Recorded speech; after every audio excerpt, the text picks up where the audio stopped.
Boa tarde a todos. Estamos retornando os nossos painéis no 8º Congresso Internacional de Direito da Cidade.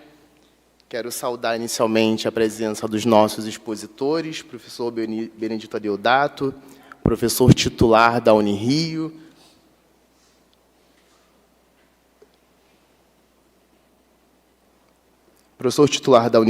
doutor em Sociologia pelo UPERJ, mestre em Economia da Indústria e da Tecnologia pelo Instituto de Economia da UFRJ.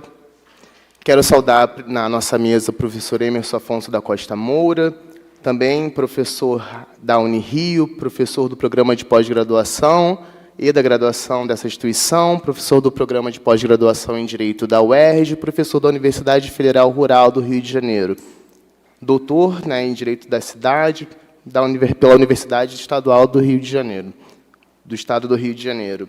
Quero saudar a todos, saudar quem está nos acompanhando aqui presencialmente, na OAB de Natal, e saudar também nossos ouvintes que estão nos acompanhando pela teletransmissão. Nosso painel agora vai falar sobre governança, mudanças climáticas e governança estatal. De início, eu passo a palavra ao professor Benedito Adeodato, que vai falar sobre políticas econômicas e desastres urbanos. Professor, seja bem-vindo, fique à vontade. Cada palestrante terá 30 minutos para a sua exposição e, ao final das duas exposições, nós abriremos a mesa para provocações e questionamentos. Pedir ao pessoal da técnica para realizar a projeção dos slides do professor Benedito.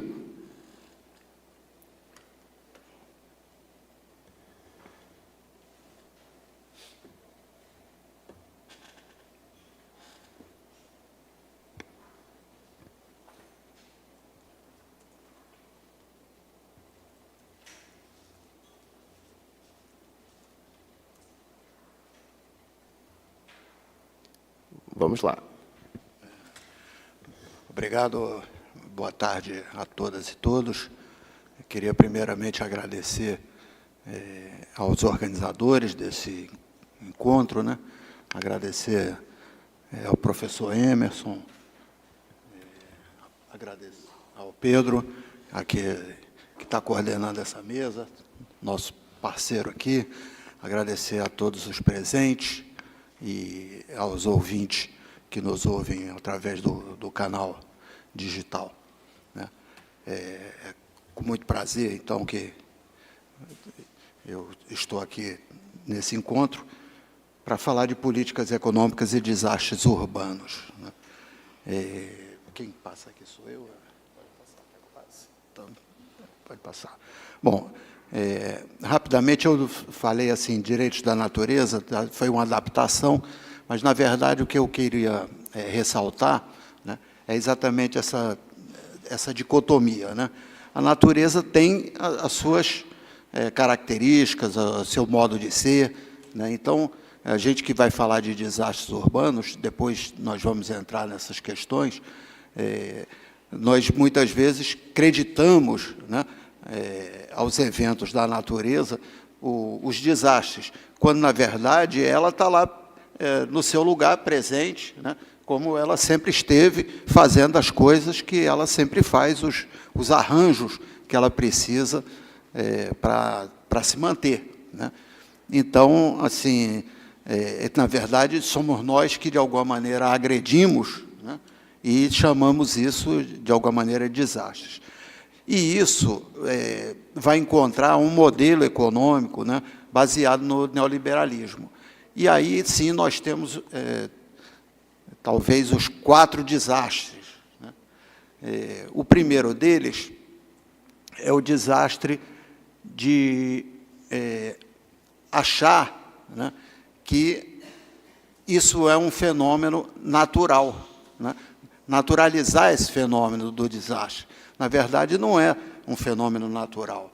Esse é um fenômeno, muitas vezes, produzido pelo ser humano. Ele vem, muitas vezes, da natureza, mas não tem nada de natural, assim, de acontecer daquela forma arrasadora. Então, isso é um desastre, é um pecado. O outro é o fato de que esse modelo neoliberal, ele acaba por criar uma desigualdade muito grande, né?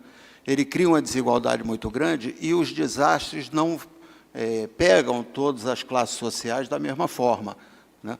E quando você cria a desigualdade, aqueles que são mais desiguais, aqueles que sofrem com essa desigualdade, eles são os que são mais afetados, são os que mais têm dificuldade na hora da recuperação, né? E são os que mais têm dificuldade numa reparação, caso isso aconteça, né? Então, ele é um modelo que já separa as classes sociais e, portanto, já prepara o terreno para o risco, né? Na verdade, os desastres são riscos sociais, né? E essa separação do modelo já leva a essa situação. Uma terceira consequência, né, ou um terceiro desastre, entre aspas, desse modelo, é exatamente que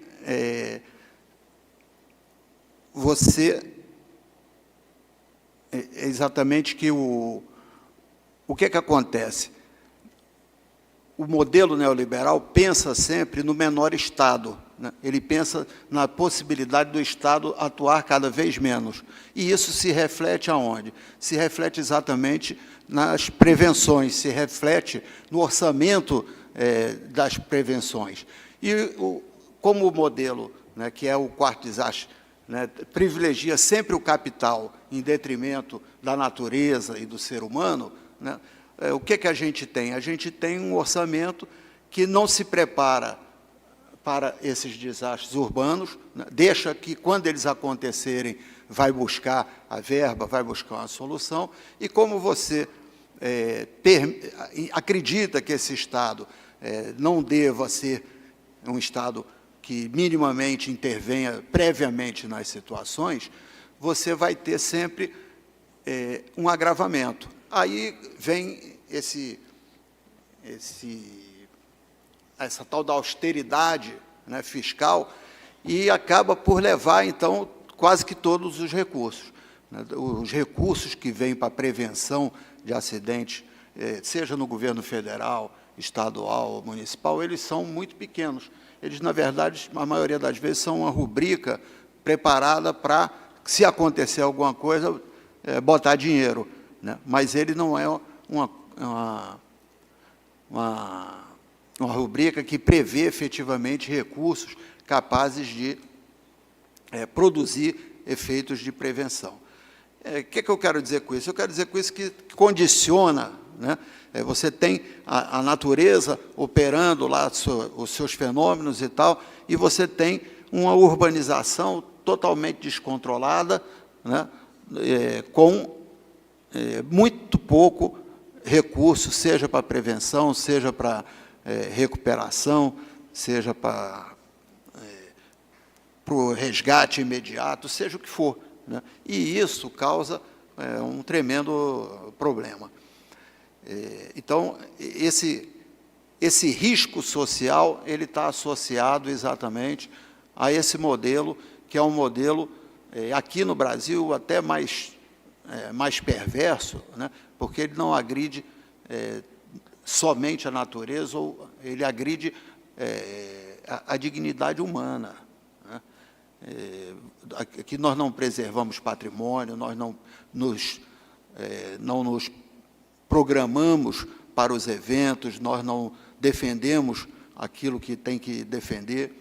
Eu vou dar um exemplo assim, para quem é do Rio de Janeiro, que é um exemplo de patrimônio, mas para você ver que a gente não se preocupa de maneira nenhuma com o ser humano e com seus valores, né? Nós tínhamos ali no final da Avenida Rio Branco, no Rio de Janeiro, o Palácio Monroe, que era onde ficava o Senado da República, né?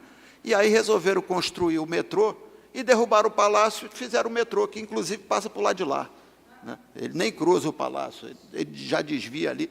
Quer dizer, em que lugar do mundo você destruiria o patrimônio histórico que é onde foi o Palácio da República, para passar um metrô, que, na verdade, nem passa.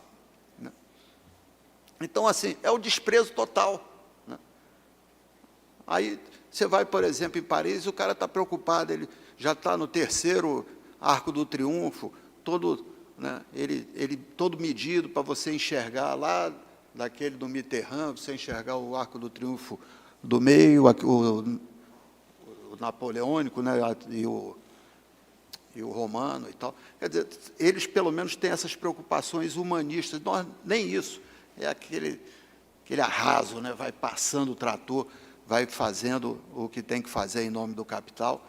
E é óbvio, né, que isso depois tem consequência. Né? Uma urbanização totalmente descontrolada.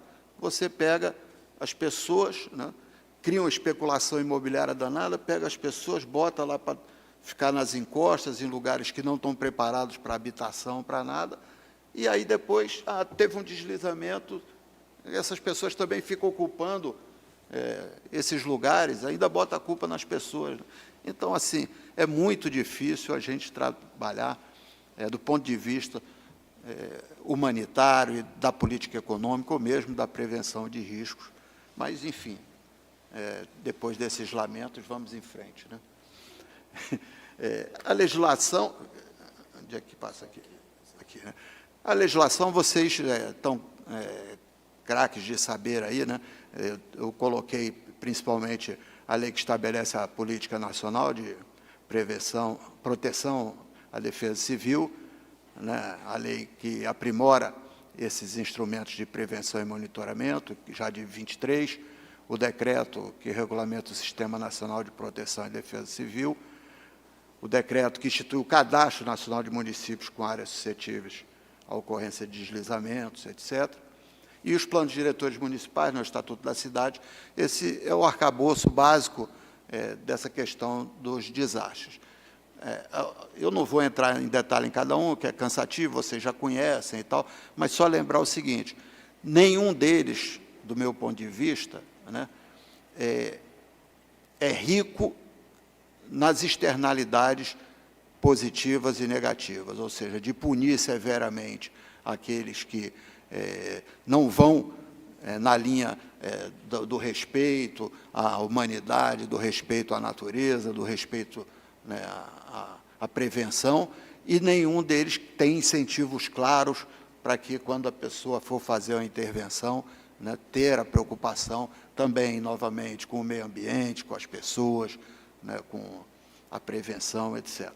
Então, assim, a gente vai legislando, né, para melhorar, obviamente, mas a gente não consegue fazer um modelo onde fortemente você induza, né, os governantes, principalmente, a proteger e prevenir os desastres urbanos. Né? Então, outra coisa que eu acho interessante, né, que eu gosto muito de falar, é sobre a diferença, né, que, na verdade, não tem muita, entre os desastres urbanos e os acidentes. Né? A diferença é basicamente o quê? O impacto disso. Né? Os desastres, geralmente, fazem muita gente sofrer de uma vez, né? E os acidentes urbanos fazem poucas pessoas sofrer cada vez. Mas vocês imaginam o seguinte, aqui eu troquei, eu vou começar aqui pelos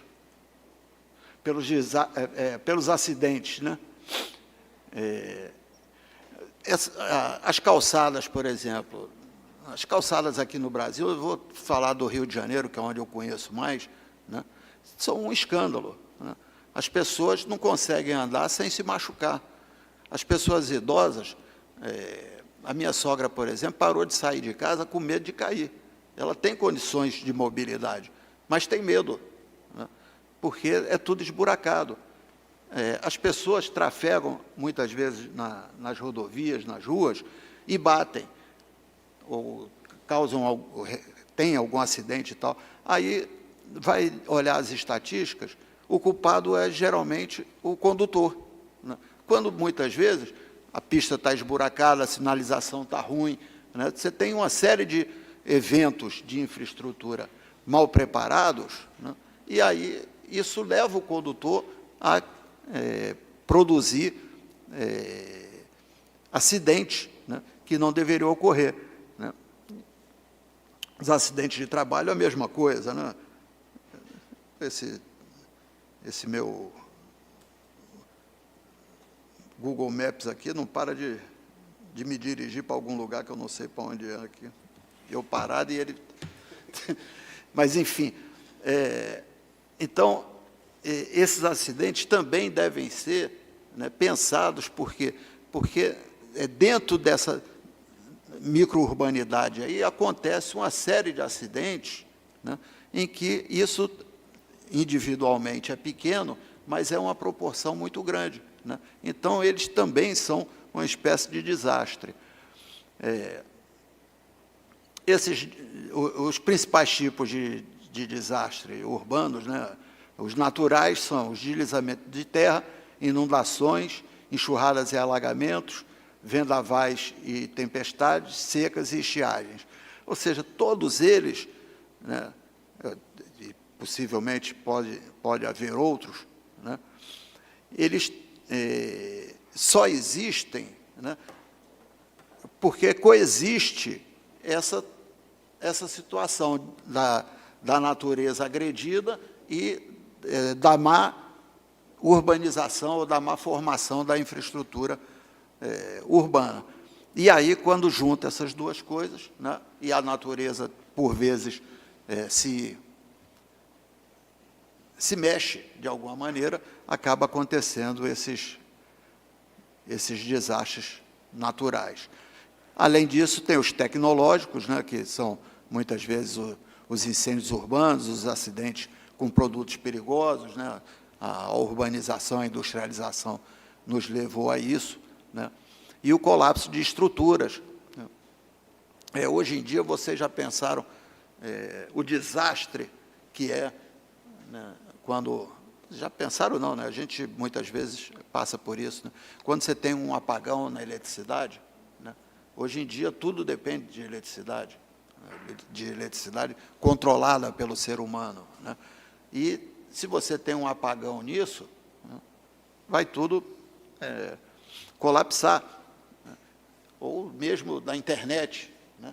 Hoje em dia, todo mundo depende o tempo todo da internet, até quando você não quer. Acabei de reclamar do meu celular aqui, que fica me jogando do Google Maps para algum lugar, né?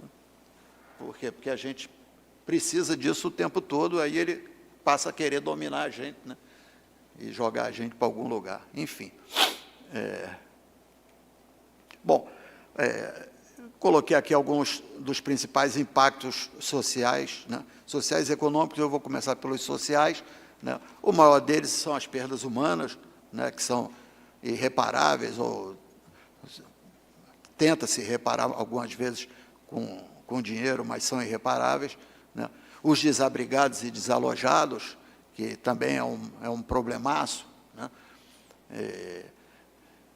Muitas vezes até decorrem doenças por conta desses desabrigos e desses desalojamentos, né. A interrupção de serviços essenciais, o impacto na saúde pública, né, em decorrência desses desastres, perdas de meio de subsistências, ou seja, né, muitas vezes as pessoas dependem daquele espaço, daquele meio para poder, pelo menos, sobreviver. Você tem uma desestruturação social grande, né, porque muitas vezes perde parentes, famílias se separam, enfim, tem uma desestruturação grande, né, e um aprofundamento das desigualdades, ou seja, o modelo já é um modelo que produz desigualdade, e aí vem o desastre, aprofunda a desigualdade, né, e o modelo continua aprofundando a desigualdade, e por aí vai. Os impactos econômicos, né? Basicamente, a destruição de infraestrutura e de propriedades, né? Isso é terrível, principalmente a de infraestrutura, porque afeta não só uma pessoa, uma família, uma empresa e tal, mas um conjunto, né, social mais amplo, né, as perdas de produção e comércio, né, e impacta nos custos de resposta e recuperação, né, porque você não investiu na prevenção, vai pagar nas respostas de recuperação. Né. Eu me lembro aonde agora, mas eu vi uma estatística que cada real gasto, né, na prevenção economizaria R$ 7,00 nas respostas de recuperação, né, para vocês verem a importância de investir na prevenção e não na recuperação. Né. Na saúde é assim também, né, mas a gente acaba... beleza, vou acelerar aqui. Os impactos habitacionais, óbvio, a redução dos investimentos, né? Cidades, por exemplo, turísticas, deixam muitas vezes de trazer turistas por conta disso. Enfim, são impactos de grande investidura, né? Os desafios da prevenção, né, são exatamente a necessidade de investimento em prevenção, que a política de austeridade não permite, a integração e coordenação institucional, né, porque fica aquela discussão de se é do governo do Estado o problema, se é do município, se é do federal, né, a necessidade de uma educação ambiental, porque desde a escola a gente precisa reintroduzir essa temática, né, e o uso da inteligência artificial, ou seja, hoje em dia, tudo é com inteligência artificial, então a gente não pode mais continuar com aqueles mecanismos antigos de prevenção sem usar a inteligência artificial, né? Buscar recuperar o desenvolvimento sustentável humanizado, né? Melhorar a ocupação ordenada do solo, planos diretores mais eficazes, infraestrutura urbana mais adequada, ou seja, tudo aquilo que a gente precisa voltar a olhar, né?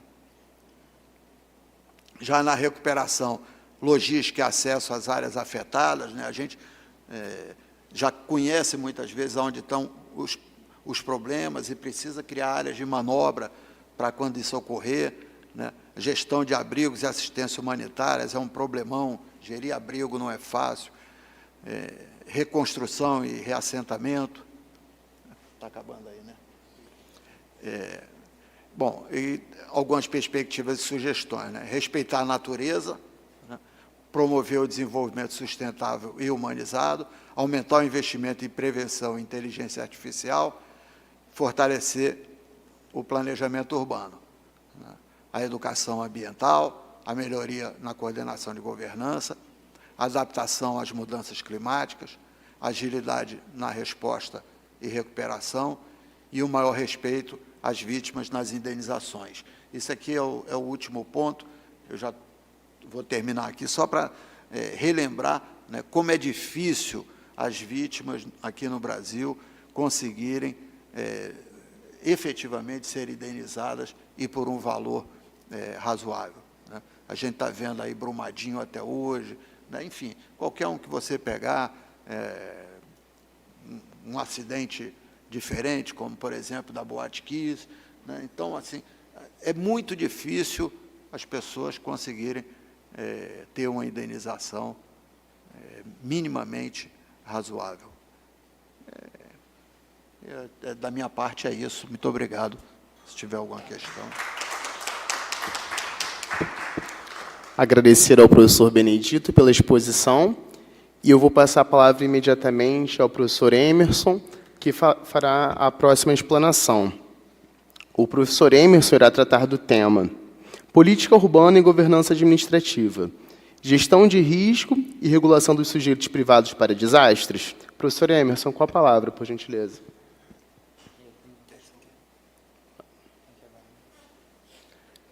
Só aguardar um pouquinho, que a técnica está projetando os slides do professor.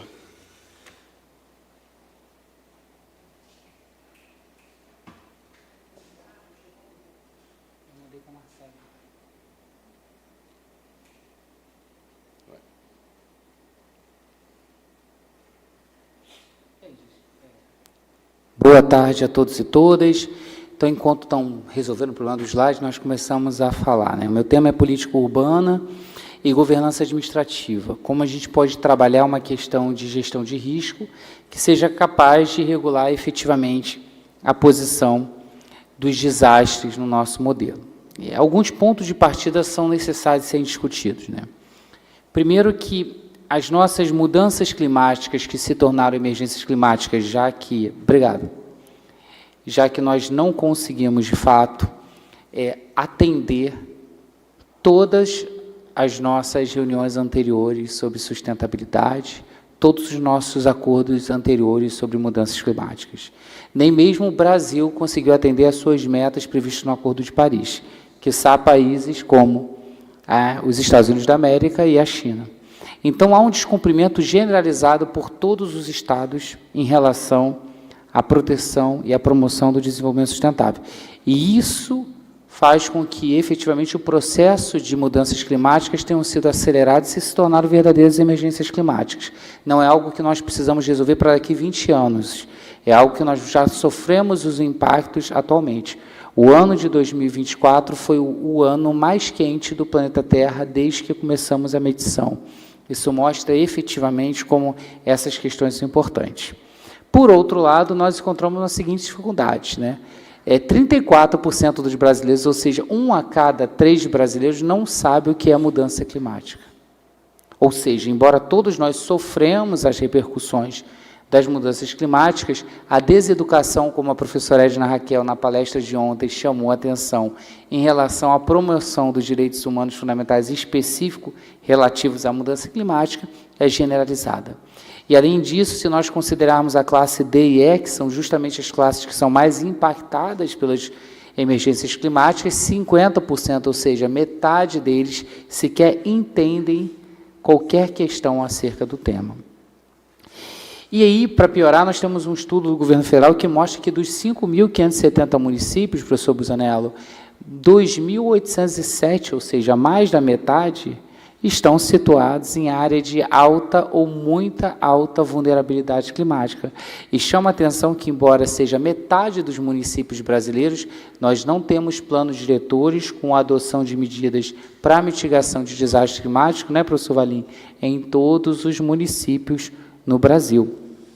Então, nós encontramos um cenário, um contexto, onde nós temos descumprimento sucessivo dos deveres estatais, desconhecimento e pouca cidadania em relação à tutela dessas questões da mudança climática, e nós temos um despreparo generalizado dos nossos planos diretores que não preverem adoções efetivas de mudança de vulnerabilidades ou em relação às vulnerabilidades climáticas. Então, o primeiro ponto é discutir que emergência climática nas cidades envolve, por um lado, entender que nós temos um processo de aceleração do capital no último século, que é um processo de aceleração das mudanças climáticas. Quanto mais líquido o capital se torna, quanto mais o capital acaba assumindo um modelo de economia sem fronteiras, ele acaba antecipando os fenômenos extremos, porque ele acaba, de fato, permitindo uma maior emissão de gás carbônico e a adoção de outras questões. E aí a questão é que, em razão dessa aceleração do processo, nós temos uma projeção das vulnerabilidades climáticas. Vulnerabilidades climáticas que eram previstas efetivamente para alguns tipos só de países e algumas regiões, acabaram sendo o contexto, ou acabam se manifestando em uma parte das cidades brasileiras. E há uma tendência de inabitabilidade das cidades, como eu conversava com a professora Arícia. Ou seja, por mais que a ONU não reconheça que essas cidades vão ser inabitáveis, ela entenda que elas ainda vão participar do processo de produção econômica, como o professor Benedito chamou a atenção, a questão é que, por mais que para o capital ainda sejam cidades que possam efetivamente produzir, para o público vulnerável será absolutamente inabitável. Pessoas que não terão condições efetivamente, por exemplo, custear o valor do commodity água que será construída efetivamente. Então, nós saímos da ideia das cidades sustentáveis, que sustentamos durante décadas na literatura, e passamos às cidades resilientes. Mas resilientes aqui, não como o conceito de apenas estarmos capazes de darmos respostas às mudanças climáticas após a ocorrência dos fenômenos, não. Na verdade, o contexto hoje que nós trabalhamos de resiliência urbana é a capacidade de adaptação diante das situações climáticas que são emergenciais. Então, nós não trabalhamos mais a ideia de que é uma resposta para a tragédia que vai acontecer. Já é de fato a adaptação do que efetivamente ocorre. E aí cumpre, então, nos discutir nesse ponto da nossa palestra, qual é o papel do Estado brasileiro, né? E de um Estado de natureza federado. Talvez o que as grandes desastres climáticos na região do Sul mostrou para a gente foi que, de fato, não é um compromisso apenas do município, ou tão somente do Estado. Nós precisamos entender que, dentro de um modelo em que a Constituição cria competências comuns, numa ideia de gestão de um federalismo cooperativo, a distribuição de responsabilidades também vão, de fato, apontar e vão, de fato, demonstrar um compromisso que tem que ser feito entre todos os níveis de governo para atuação em relação a essas emergências climáticas. E aí nós chegamos na questão da governança. Para todos nós que trabalhamos com administração pública, durante muito tempo nós discutimos, e chamamos a atenção para o fato de que nós saímos de um Estado tipicamente burocrático, para um Estado gerencial ou neoliberal, que seria pautado por uma maior capacidade de resposta do Estado, uma subsidiariedade maior na gestão da coisa pública, um controle maior pelos resultados prometidos, e o Estado gerencial brasileiro, no mundo como um todo, entrou em falência ainda no início do século XXI. Não se discute mais na Europa gerencialismo como se discutia no governo da Thatcher, por exemplo, na Inglaterra. A discussão das últimas décadas tem sido sobre uma palavra que começa a se tornar comum na literatura pública brasileira, que é governança. E a ideia de trabalhar a questão de governança é entender que a governança está por trás de uma ideia de o Estado ter a capacidade de resposta efetiva às demandas que lhe são apresentadas. E a notícia triste é que esse estudo que está aí, a lista de alto risco da Administração Pública Federal de 2024, mostra que o Estado brasileiro não tem governança.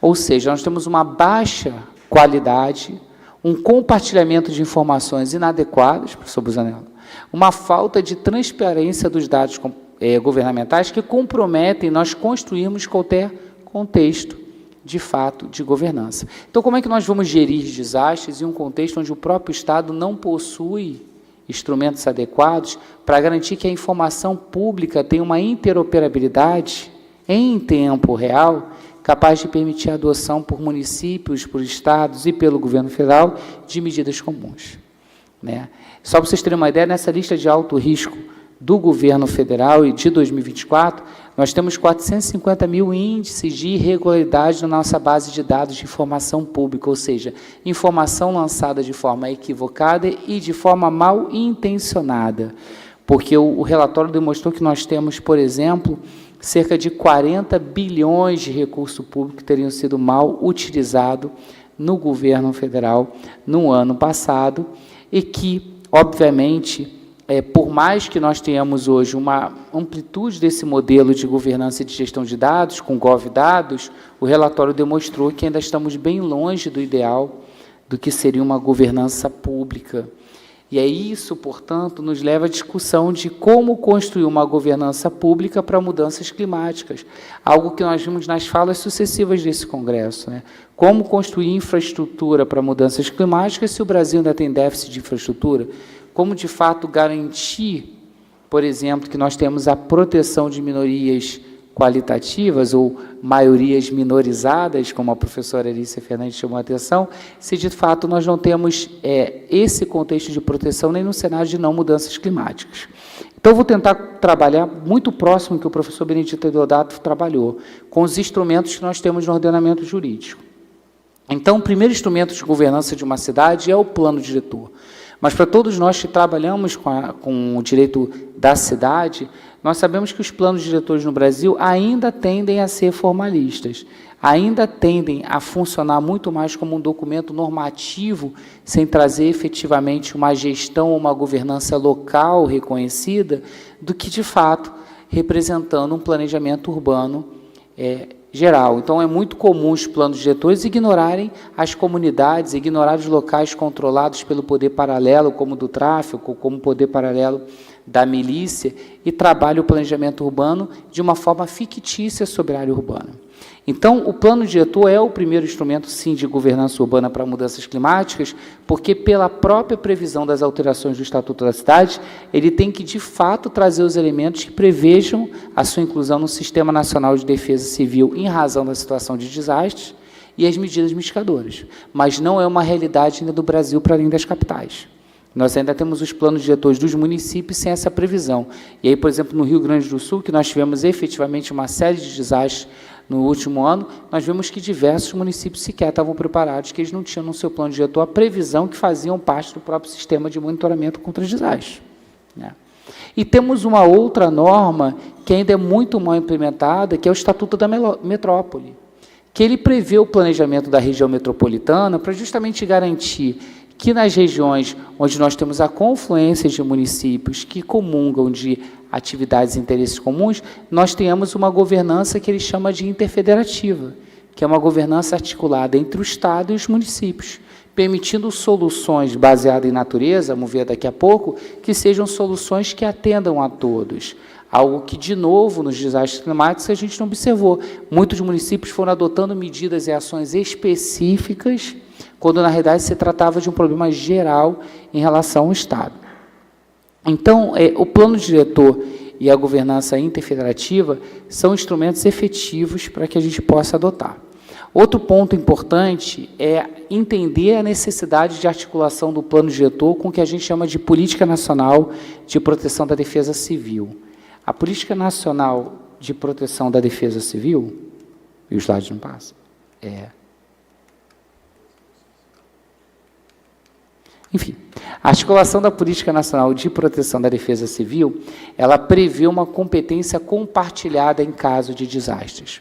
Nós não podemos esperar que os municípios tenham respostas na sua gestão administrativa exclusiva para desastres.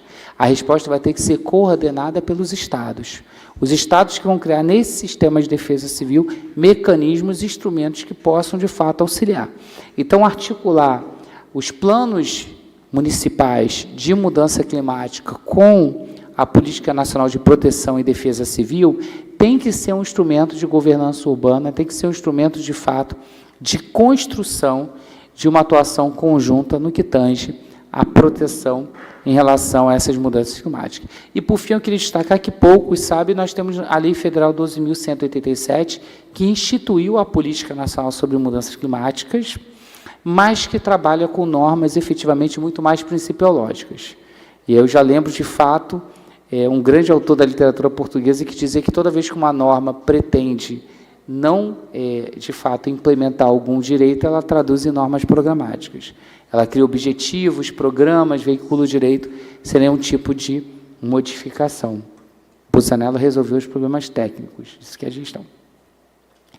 Então, a ideia da Política Nacional sobre Mudança Climática é justamente a gente garantir a imposição de medidas que, de fato, possam auxiliar o enfrentamento dessas mudanças pelo ente local. Então, o que eu chamo a atenção para isso? Que a Política Nacional de Mudanças Climáticas, ela não traz deveres específicos para os municípios. Ela ainda acredita que o governo federal que tem que assumir esse papel por entender que envolve uma questão de interesse nacional, o que não é, de fato, ignorar uma governança urbana, climática e interfederativa. Mas a ausência de deveres específicos para os entes municipais ignora a competência dele do 37.8, ignora a competência dele do 182, ignora que a Constituição cedeu ao município o papel de ordenação e o papel de atuação efetivamente em relação às mudanças climáticas, em relação à cidade, por entender que ele que, de fato, que vai fazer a ordenação fundamental do solo urbano. E aqui vamos ter que usar um conceito territorial. As mudanças climáticas vão atingir, primeiramente, o solo urbano, o solo municipal. Então, as ações têm que ser mitigadas primeiro pelo município, e a Política Nacional de Mudança Climática não fez isso, né? Então, nós vamos ter vários desafios à implantação de uma governança urbanística própria para lidar com as mudanças climáticas, né? O primeiro desafio é entender que governança pública no Brasil envolve compreender cultura administrativa, né?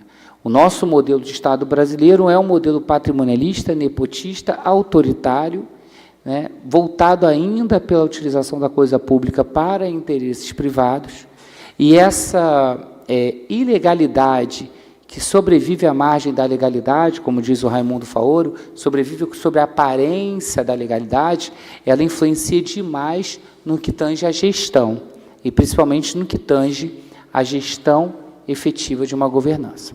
Então, trabalhar conceitos como liderança, estratégia e controle no monitoramento da gestão pública envolve entender que eu preciso trabalhar com a cultura administrativa que existe no que a gente chama de administração pública da linha de frente.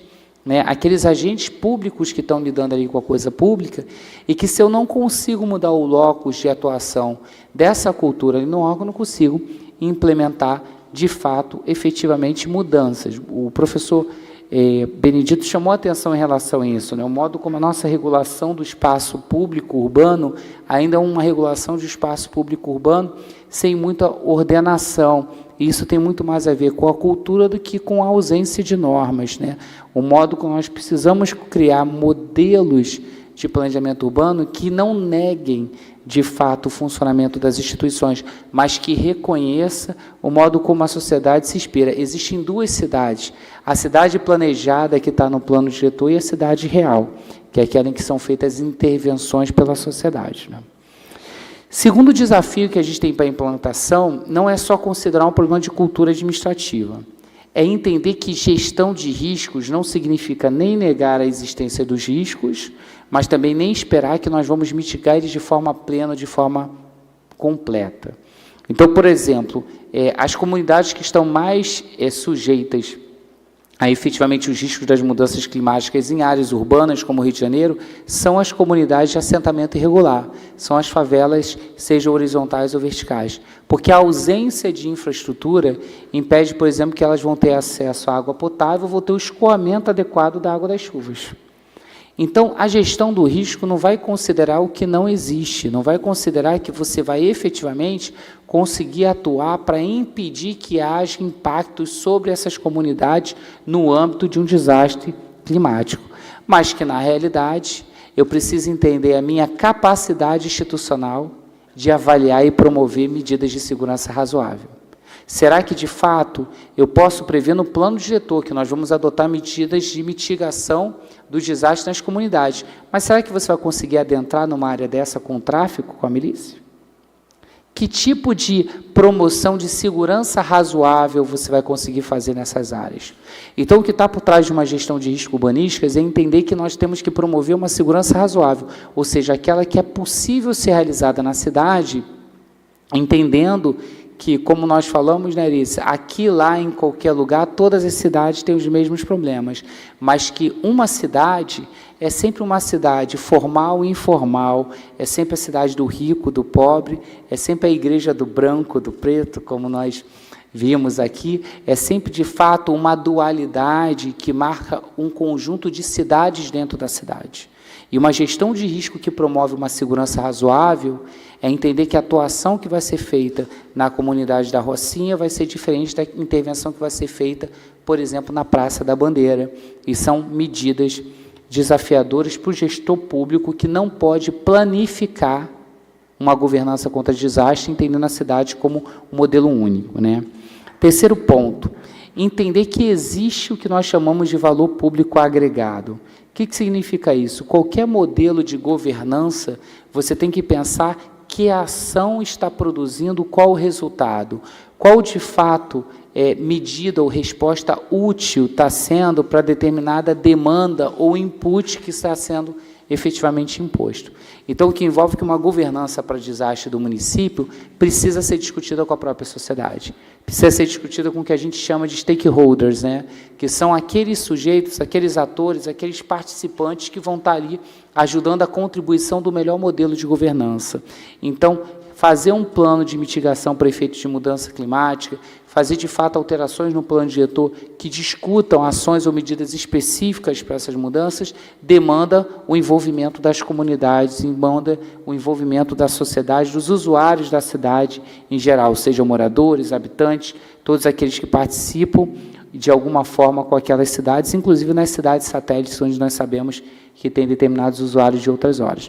Então, a busca por respostas efetivas envolve a busca por demandas, por inputs na sociedade. Se eu não consigo captar como eu vou criar um modelo de governança para desastre com os setores, eu não consigo efetivamente fazer uma planificação.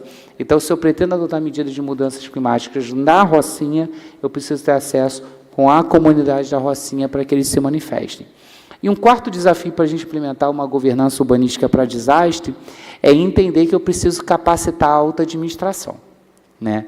E a capacitação da alta administração é capacitar os gestores que vão tomar decisões relativas à governança. O decreto fala que capacitação para alta gestão, o decreto de governança no governo federal, envolve o presidente, os ministros e os gestores de primeiro escalão. De fato é isso, né? A alta administração vai envolver aqueles que vão modelar a política pública. Eles que precisam ser capacitados, que muitas das vezes eles estão sujeitos a uma assimetria de informação, porque eles dependem de informações de técnicos ou de burocratas, e muitas das vezes eles não têm informação adequada e acabam tomando decisões num contexto de assimetria que não atende efetivamente à adoção das medidas.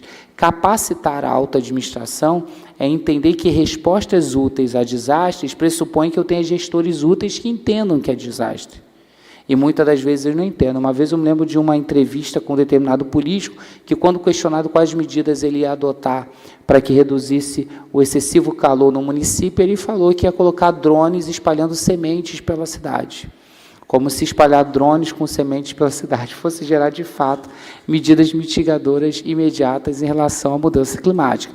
Então, tem que ter muito cuidado que a capacitação e a seleção de gestores adequados na alta administração é um desafio que nós precisamos efetivamente entender e aplicar. Bem, quando nós formos, então, trabalhar essa gestão de risco para os desastres urbanos, tem muitas questões que precisam ser feitas, né? Ou seja, dentro de um contexto de governança, o papel do Estado é mitigar riscos. Esse sempre foi o papel do Estado. Poucos sabem, mas lá no caso da Agnès Blanco, que é o caso que funda o direito administrativo no século XIX, o que o Conselho de Estado francês falou é que o Estado responde por ter criado a situação de risco. Então, a noção de risco para o direito administrativo não é algo novo do modelo de governança, é algo que é íncito à própria ideia do Estado. O Estado é um gestor de riscos. E aqui a nossa homenagem ao Juarez Freitas, que no seu livro sobre sustentabilidade chama a atenção de que o dever fundamental de boa administração é o dever de identificar e mitigar riscos. Então, para o nosso gestor público, que vai trabalhar com o contexto de uma emergência climática, o papel dele é fazer isso. E isso envolve gerir riscos em mudança climática e identificar vulnerabilidades. Vulnerabilidades que são responsáveis pelos desastres climáticos e são desconsiderados, como, por exemplo, a capacidade de escoamento das águas, né? Tem-se falado muito sobre cidades esponjas, né? Sobre a capacidade de a gente ter uma resiliência urbana que permita a drenagem de águas, e no Brasil isso assume um relevo absolutamente especial, porque nós não temos uma infraestrutura adequada para isso nas cidades, que foram crescendo de formas desordenadas e acabaram adotando medidas relativas ao seu saneamento básico que não envolvem a adoção da captação adequada de águas, e olha que não estou nem falando do aproveitamento de água das chuvas, que é algo que países que têm escassez hídrica fazem muito bem. Nós sequer temos ainda contextos de escoamento, de absorção natural, como nós observamos hoje sendo discutido muito, como o professor Valim chamou a atenção, né? Por que não utilizar os parques em áreas urbanas como verdadeiras esponjas que são capazes de absorver o escoamento de água? Então, identificar e avaliar as vulnerabilidades que são íncitas de cada município na sua área urbana é importante para a adoção adequada de medidas de controle. Se eu não consigo mapear as minhas vulnerabilidades, eu não consigo adotar essas medidas adequadas e, portanto, eu não consigo gerir os riscos que existem e não os riscos que eu presumo que existem, né? Bem, um outro papel que é importante, eu acho que o Sul nos deu essa resposta, o Estado tem que fortalecer a capacidade da própria comunidade de resistir, de se adaptar e de se recuperar dos eventos adversos. Eu tenho observado que os municípios tendem a considerar que, se uma área sofreu alagamento, é melhor remover as pessoas dali e permitir o assentamento delas em outra região. Não é esse o modelo que nós trabalhamos de uma gestão de risco. Não é esse o modelo de governança urbana, porque nós sabemos que quem está sendo reassentado é justamente o vulnerável, seja ele o negro na comunidade no Rio de Janeiro, seja ele o branco com baixa renda em algumas áreas do Sul. Mas, no final das contas, quem vai ser atingido por essa vulnerabilidade é aquele que já está em uma posição de desigualdade. Então, nós não podemos trabalhar com o reassentamento como a primeira resposta para as mudanças climáticas. O que nós precisamos entender é que o Estado tem que fortalecer a capacidade da própria comunidade de resistir, se adaptar e recuperar dos eventos adversos. Então, se de fato você está numa comunidade que está sujeita a determinada mudança climática, como calor excessivo, a resposta é diferente, né? O output é diferente de uma comunidade que está sujeita, durante o período de verão, a chuvas torrenciais e alagamento.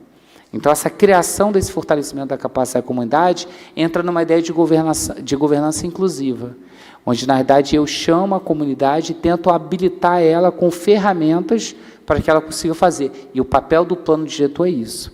Talvez, Arice, o plano diretor do futuro não divida mais a cidade em regiões administrativas pela alocação de bairros, zona norte, sul, oeste. Talvez o plano diretor do futuro vai dividir as cidades pelas mudanças climáticas. E aí pela resposta de cada área para cada um, que vai justificar a ordenação disso, né? Bem, não só garantir a resistência, mas garantir também a capacidade de adaptação e de recuperação. Ou seja, as áreas precisam ser recuperadas, né? Talvez aqui eu vou falar de um desastre urbano que não é natural, mas é um desastre urbano não concluído, não discutido e que nós não trabalhamos com responsabilidade, que foi o desastre da Samarco, que atingiu mais de 100 municípios e que, de fato, acabou efetivamente fazendo com que diversas comunidades fossem realocadas, que não promoveu real recuperação, que, de fato, não garantiu, né? O plano da Samarco de investir mais de 60 bilhões não saiu nem 10 bilhões, e as pessoas ainda estão sem casa, depois de 10 anos. Isso não é, de fato, uma gestão de risco para desastre urbano, isso não é, de fato, uma capacidade de recuperação dos eventos adversos. Então, até coloquei como uma medida que vai envolver, em alguns casos, o reassentamento de comunidades afetadas.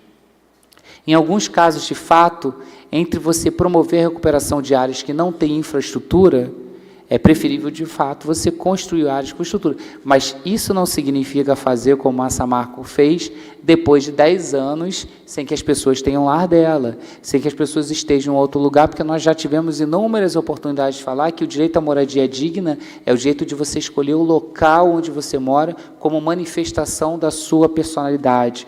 Você vive naquele local porque ele manifesta ali todas as suas relações sociais, pessoais, a sua própria questão de identidade em relação ao ambiente, em relação a toda a localidade que tem ali. Então, reassentamentos de comunidades afetadas são só em casos de inviabilidade, porque tem áreas que, de fato, vão sofrer um processo de alagamento ou vão sofrer um processo, efetivamente, de temperaturas altíssimas, que vai tornar, de fato, a impossibilidade de continuidade ali. Mas aonde, e isso é exceção, né? Aonde isso não for diagnosticado, tem que reconstruir a infraestrutura.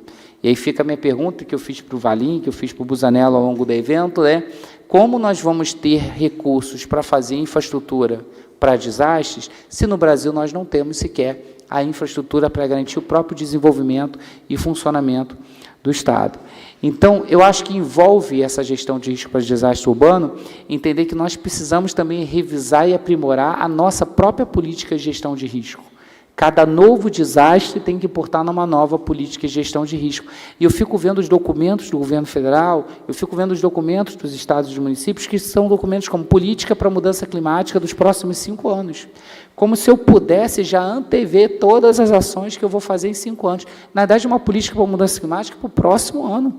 No outro ano, eu vou ter que ver qual foi a minha capacidade real de resiliência, não só de aceitação, mas de lidar e antever com essas dificuldades, e quais são as lições que eu aprendi para poder garantir o quê? Para eu poder garantir, de fato, as mudanças ali necessárias. E eu queria, já me encaminhando para o final, ou discutir ou chamar a atenção, né, para o fato que foi apresentado agora na COP30 de Belém, pelo governo federal, o que ele chama de Plano de Aceleração de Soluções, que é o PAS. Né? E aí é engraçado que sempre tem um nome novo para uma mesma política que significa o mais do mesmo e que, na realidade, institucionaliza só competências e prevê orçamentos. Né? Então, é uma crítica importante para todos nós que trabalhamos com políticas públicas, ainda que de natureza urbanística, o cuidado com a necessidade que o Estado tem, essa pretensão do papel e caneta de criar sempre uma política nova, ao invés de aperfeiçoar e melhorar as políticas já existentes. Ainda esse fetiche acadêmico e também institucional de se criar políticas de governo em vez de fortalecer políticas de Estado, de fazer enfrentamento de ações governamentais permanentes e contínuas com respostas que não sejam emergentes, pontuais e de interesses políticos eventuais. Então surge o Plano de Aceleração de Soluções, o PAS, que eu tenho certeza que os colegas pensaram que é muito parecido com o PAC, né, com o Programa de Aceleração de Crescimento, que não gerou aceleração do crescimento, e ele prevê que tem alguns elementos básicos que eu vou problematizar com vocês, que eu acho que são caminhos para uma governança urbanística para desastre, mas que não depende dos valores. Né? Volto a falar, toda norma principiológica, toda norma programática que não traga deveres específicos, não preveja, como o Benedito falou, orçamento alocado, são normas tendentes a não produzir eficácia e ficar no discurso da legitimidade, da aparência. Então, a primeira é a ideia da decisão informada, que é a construção da transparência administrativa para desastres. Né? Teve alguém que falou aqui em uma das palestras, algo que eu ia antecipar aqui, será que as pessoas sabem quando os desastres estão chegando? As comunidades que são mais atingidas, acho que foi a Alice que falou sobre isso, né? Será que, de fato, elas recebem um aviso adequado antes, ou é aquele aviso, aquele sistema de alerta no celular para uma comunidade onde não necessariamente as pessoas que estão ali possuem celular, ou possuem internet, ou possuem a capacidade de resposta? Não é isso? Então, trabalhar um pouco da transparência administrativa no plano de aceleração de solução é dar uma decisão informada, onde eu informe o risco de acordo com o conhecimento e as capacitações de respostas. E, às vezes, o conhecimento que aquela população consegue ter não é um SMS da Defesa Civil, é uma sirene. E é engraçado pensar que as cidades grandes preferem optar por SMS do que sirenes em regiões alocadas onde as pessoas talvez só vão ter acesso àquele áudio ali informando, né? Ou de acordo com a capacidade de resposta, não é isso? Talvez devamos começar a discutir que o nosso sistema de defesa civil precise remover as pessoas antes do desastre, do que esperar o desastre surgir para salvar elas. Se a capacidade de resposta que eu tenho não é uma capacidade de fazer obras de infraestrutura adequada ou de prestar serviço público que garanta a prevenção, então talvez seja melhor, de fato, fazer de emoções. Então, trabalhar com uma decisão informada que o Estado tem que entender a capacidade de resposta dele. E, muitas das vezes, a capacidade de resposta, Carol, não é uma capacidade de resposta que o município do Rio de Janeiro tem, não é igual à capacidade de resposta do município de Porciúncula, que aí, necessariamente, talvez vai ter que dar uma resposta bem diferente da resposta almejada. Em segundo item, já que é o último slide, né, entender também nesse plano de aceleração de soluções que ele reconhece que o financiamento vai ser público e privado. Nós já antecipamos essa discussão aqui, né? Embora o BNDES tenha recursos, embora a gente, de fato, saiba que tenha muitos elementos, vamos ter que trabalhar com cooperação urbana consociada, vamos ter que trabalhar com parceria público-privada, vamos ter que, de fato, utilizar, eu acho que mais do que o recurso da iniciativa privada, a expertise da iniciativa privada para fazer algumas medidas de implementação que o Estado não vai conseguir fazer através das suas empresas públicas ou sociedades de economia mista. Então, o financiamento privado e as intervenções privadas vão ter que ser adotados no modelo misto de gestão contra desastre. Né?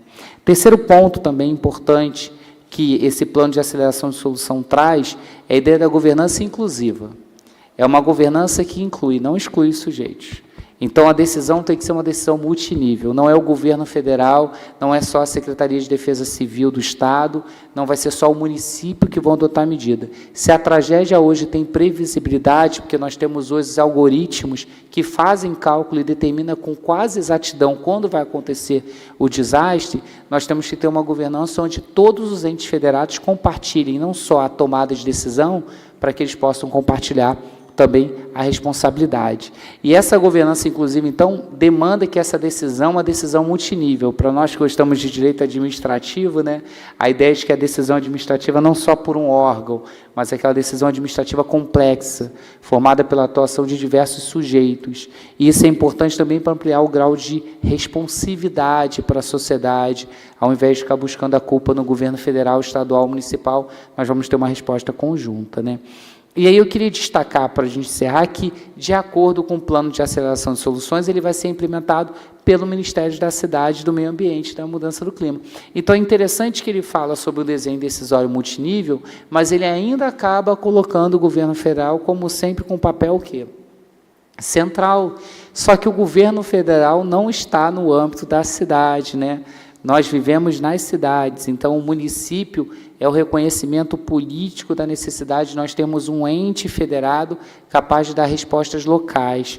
Então, ele até prevê o apoio da ONU Habitat, da Coalizão Champ, do C40 Cities, do Pacto Global de Prefeitos pelo Clima, mas, na verdade, ainda continuamos olhando para a cidade com uma governança federal, em vez de uma governança federativa. E essa é a minha conclusão final que eu deixo para vocês, com meu agradecimento pela paciência de todos vocês. Obrigado. Muito obrigado ao professor Benedito, ao professor Emerson. Antes de abrir para a provocação do nosso público, eu queria fazer duas provocações, uma para cada professor. Professor Benedito, a literatura sobre os desastres sempre aponta para a gente a ampliação de seguros como uma medida de política econômica de resposta a esses desastres. Aí minha provocação é no seguinte sentido: será que os desastres interessam a alguns atores econômicos como medida de lucro? E a segunda provocação: se não inseguros, quais são as outras medidas econômicas de resposta a esses desastres? A primeira é mais fácil de responder. Assim, o que acontece? Claro que, se você recuperar o modelo americano, né, que tudo é na base do seguro, né, você vai ter essas proposições sempre presentes. Ou seja, na ausência de tudo, entra o seguro que beneficia fundamentalmente o setor financeiro e, de alguma maneira, pode, né, causar algum reparo. Mas eu acho que eu não apostaria no seguro, né?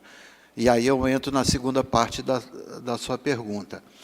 Eu acho que tudo funciona na base do incentivo e do desincentivo, né? Então, é isso que eu digo sobre a legislação. Ela não tem incentivos e desincentivos, ou seja, se um município, por exemplo, resolver, como até surgiu a proposta aqui, remover alguma população, né, então ele tem que ter um benefício para tomar essa decisão. Ou se ele não toma, ele tem que pagar por essa decisão de não tomar. Isso tudo, assim, eu estou simplificando, mas você tem que criar uma série de instrumentos de incentivo e desincentivo, porque já que nós formamos mal as cidades, né, se nós não tomarmos medidas para ir consertando isso daqui para frente, né, nós vamos cada vez aprofundar mais o problema, né? Então, é o caos, né? A urbanização brasileira é o caos, né? Não vou nem falar lá do Rio de Janeiro, que é um caos ampliado, mas, assim, esse caos já é um dado, não adianta a gente ficar também só reclamando dele aqui e tal. Mas se a gente não tomar nenhuma atitude, eu não vejo ninguém tomar nenhuma atitude, né, os governantes, né, ou mesmo a governança, como o Emerson tem insistido e tal, mas também fazer a governança e ficar tudo fingindo que está transparente, que não sei o quê, que também acontece muito e tal, não serve para nada. Tem que criar incentivos e desincentivos. É assim que você consegue fazer as políticas públicas, de alguma maneira, funcionar. Entendeu? Então, eu não sou capaz de te dizer agora exatamente quais são os incentivos e os desincentivos pontuais que são necessários, até porque cada um daqueles fenômenos ali, né, vai depender de uma solução. Mas, por exemplo, tivemos lá no Rio Grande do Sul, lembrando aqui do Fábio, que é de lá, né? Tivemos lá no Rio Grande do Sul, em Porto Alegre, aquele desastre monumental, né? Aí, tal, não sei o quê, passou, ajudamos ali as famílias. Estamos preparados, se tiver um fenômeno igual, estamos preparados para não ter mais esse problema ou vamos ter uma repetição dele? Provavelmente vamos ter uma repetição dele, né? Então, assim, quando veio o desastre, todo mundo, aí sai todo mundo correndo para ajeitar e tal. Aí passa aquilo ali, virou fato corriqueiro. Então, não existe uma política para ir modificando isso. Então, a minha insistência é nisso, é que a gente tenha uma política que, efetivamente, comece a incentivar e desincentivar as áreas possíveis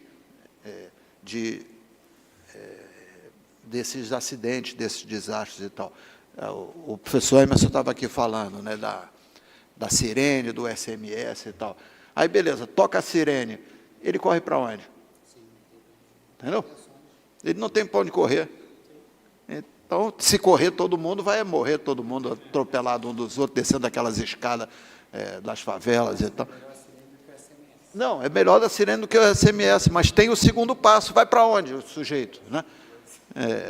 Se fosse no leste europeu, né, o cara ia para aqueles abrigos dos metrôs profundos lá de Moscou e tal, sei lá, corre para algum canto. Mas aqui o sujeito não tem nem para onde correr, né? E se ele correr para a praia, vamos pensar que é arrastão, ainda vamos baixar a porrada e tal. Então, entendeu? É muito complicado.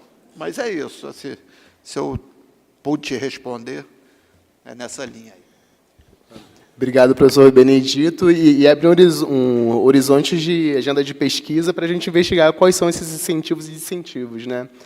Professor Emerson, a minha provocação no seguinte sentido. Nós vimos observando, né, que nessas reformas legislativas, ao meu ver, a gente tem uma tendência de diminuição da autonomia municipal.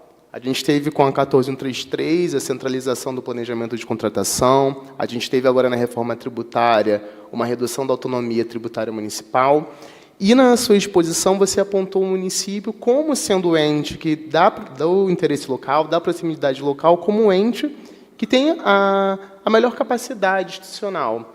Será que, no atual contexto, o município ainda tem autonomia, ou tem essa autonomia totalmente estabelecida, ou tem realmente essa capacidade institucional como ente de prevenção e resposta a esses desastres? Excelente pergunta, Pedro. Não me parece que o município tenha a melhor capacidade institucional, porque não lhe tem as autonomias financeiro-orçamentárias ou financeiro-tributária necessárias, e muito menos dentro desses sistemas de política pública que eu firmei, o desenho institucional criado ali dê preferência às ações do município. O que eu acho que o que o município tem é um dever constitucional que foi bem construído em 88, que é a ideia de que a regulação do solo urbano compete a ele pela proximidade com a comunidade, pelo fato de que ele está ali próximo das pessoas. Então, na prática, eu preciso trabalhar com um modelo de governança interfederativa, onde compete ao governo federal, que é a União, as políticas de fomento, diretas ou indiretas, podem ser subvenções, pode ser disposição orçamentária. O Fábio pode me corrigir, mas o governo federal fez aporte de recursos através de uma série de normas ao longo do ano para tentar mitigar, do ponto de vista de infraestrutura, os efeitos que foram feitos no Sul. Pode ser políticas de fomento que o governo federal pode efetivamente fazer, porque o governo federal ele é o que tem a maior capacidade tributária brasileira. Então, acho que ele pode adotar medidas, por exemplo, subvenção, de incentivos, né, de isenção de tributos, né, que possam contribuir para que os municípios adotem medidas adequadas. Então, por exemplo, assim como a gente tem o ICMS verde, né, nós podemos ter a adoção de determinados tributos que permitam, por exemplo, a adoção de construção de civil, como o professor Busanel chamou a atenção, com técnicas que são técnicas que reduzem os efeitos da mudança climática, do aquecimento global. Olha, se você é construtor aqui efetivamente nesse município, nós vamos dar uma isenção efetiva a isso. E eu acho que o governo federal tem que trabalhar com as subvenções para isso, né? Reduzindo o IOF, né? Reduzindo o imposto de fato sobre produtos industrializados, sobre os produtos que têm o quê? Menor eficácia em relação às mudanças climáticas, né? Ou seja, ele taxar mais os que são altamente responsáveis pela mudança climática e os que não são. Então, acho que dentro de uma ideia de governança interfederativa e multiníveis, o papel da União tem que ser um papel geral, um papel de muito mais partilha econômica e afins. Os governos dos estados vão adotar, dentro da ideia de região metropolitana, com ações que sejam comuns para aquela região, porque o modo como o estado do Rio Grande do Sul vai adotar as suas ações de gestão de risco é diferente do modo pelo qual o estado do Rio de Janeiro vai adotar. Então, acho que a articulação da política estadual vai ser importante para definir as ações conjuntas. Agora, o município é aquele que faz efetivamente o diagnóstico melhor e é aquele que atua de forma adequada. É impensável, se a previsão do tempo disse que a ventania ia chegar a 120, 150 km por hora, que eu não tenho uma atuação do gestor municipal com a comunidade, falando, olha, se eu tenho uma comunidade onde os imóveis são predominantemente de madeira, são predominantes de pau a pique, eu tenho que avisar os meus moradores que eu tenho uma previsão de um vendaval muito mais forte do que o esperado. E isso não vai ser o governo federal que vai fazer.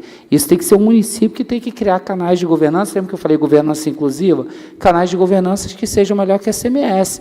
É a sirene, é a notícia, é já usar a intervenção no imóvel para que as pessoas que ficarem desalocadas fiquem nas escolas. É ele que tem um poder local para adotar as medidas. Não é que ele tenha uma capacidade institucional de lidar melhor, mas ele tem uma proximidade que eu acho que faz com que as suas ações possam ser mais efetivas. Mas ele não vai conseguir fazer isso sem a atuação do governo estadual no planejamento das ações a nível de regiões metropolitanas, por exemplo, e sem a atuação do governo federal, como o Bené chamou a atenção, sem a alocação de recursos e a adoção efetivamente daquilo que ele possa contribuir, né? Muito obrigado, professor Emerson. Vou abrir agora aos nossos ouvintes. Temos 2 inscritos. Passar a palavra à professora Edna Raquel para fazer essa intervenção.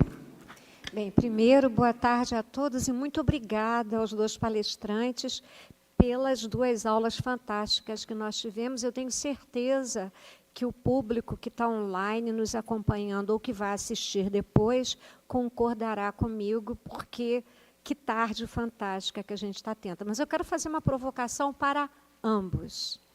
E qual o caráter da minha provocação? Nós temos aqui representantes, aqui conosco presencialmente, representantes de diversas instituições de ensino superior.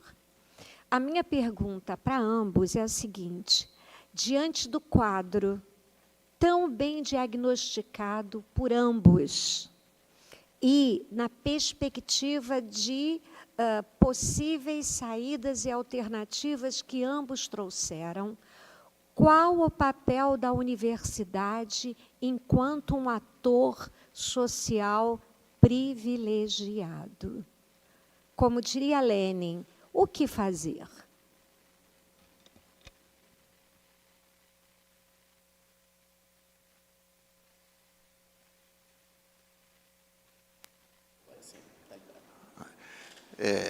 Assim, a universidade sempre tem um papel importante, né? Eu tenho insistido muito, e até escrevi um artigo agora, mandei para o jornal, um artigo de jornal para ver se eles publicam. Eu tenho insistido muito no que eu chamo de política com ciência, né? Então, eu acho que a base das soluções, e a pandemia mostrou isso para a gente, né, e a gente não levava isso em consideração, ela está exatamente no conhecimento científico e na transformação disso em algo concreto, né, para a sociedade. Então, eu acho que as universidades têm um papel muito importante nisso, né, não só na formação das pessoas, que nessa questão ambiental, eu acho que devia ser desde da primeira infância, né? O Brasil já devia começar com isso desde a primeira infância, mas a universidade precisa, né, de alguma maneira, apontar para soluções viáveis do ponto de vista prático, né? Nesse caso, nós não temos que ficar com aquela coisa assim, não, a universidade é isenta de tudo. Claro que é isenta de tudo, mas, nesse caso, ela não é aprisionada por nenhum grupo de capital. Ela está precisando dar uma solução para a humanidade, né? Como deu na questão da Covid e tal. Então, assim, eu acho que tem que ter um direcionamento, né, das universidades para, efetivamente, fazer, a partir da ciência, soluções possíveis para que a gente possa mitigar esses problemas todos que a gente tratou. É isso. Então, se nós pensarmos que... Tem um livro que eu gosto muito, que é O Olho da Universidade, que ele mostra que, de alguma forma, o papel que a universidade tinha na antiguidade clássica, né, ela foi perdida na modernidade. A universidade não se tornou a detentora do conhecimento e aquela capaz de transformar a sociedade como era a ideia dos pensadores clássicos na antiguidade, né, do conhecimento teórico. Então, o Olho da Universidade chama atenção para o fato de que nós precisamos, como o professor Benedito chamou a atenção, sair dos muros da universidade e produzir real mudança no mundo. Eu acho que isso perpassa os 3 eixos da universidade: ensino, pesquisa e extensão. No ensino, tradicionalmente, todos os currículos de direito criaram a disciplina de direito ambiental. Só que, se vocês olharem a resolução do Conselho Nacional de Educação, ele não fala em disciplina de direito ambiental, ele fala em conteúdos. E aí nós não conseguimos perpassar de forma transversal conteúdos de direito ambiental em todas as disciplinas. Então, na realidade, o aluno ele tem uma formação que supostamente é humanista, mas ele passa pelas aulas de direito administrativo sem discutir intervenção em matéria ambiental. Ele passa pelas aulas de direito financeiro sem discutir alocação de recursos para isso.